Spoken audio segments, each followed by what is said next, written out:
Christy Fermin, sa pagtatago ni na Coco at Julia sa mga anak, ibigay na natin sa kanila. Para kay showbiz columnist Christy Fermin, ibigay na umano ng publiko sa magjowang Coco Martin at Julia Montes ang kanilang desisyong isapribado ang kanilang personal na buhay, lalo na pagdating sa kanilang relasyon at pagkakaroon umano ng mga anak.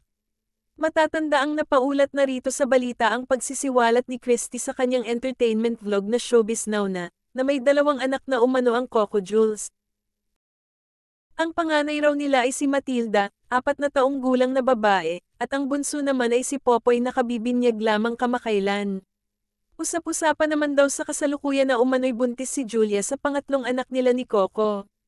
Para kay Christy, ibigay na lang daw ng mga tao sa dalawa ang kanilang katahimikan, dahil unti-unti naman na raw silang nagbubukas ng kanilang estado ng relasyon sa publiko. Kamakailan nga ay usap-usapan ang Italy trip ng dalawa, at talagang halatang-halata ang sweetness nila sa isa't isa. Marami na raw na ibigay ang dalawa sa publiko gaya ng kanilang acting prowess, at kung nagdesisyon daw ang magpartner na isapribado ang kanilang relasyon at mga anak, marahil ay pinoprotektahan lamang daw nila ang mga ito. Samantala, wala pang tugon, reaksyon, o pahayag ang kampo ni na Coco at Julia patungkol sa pasabog ni Christy.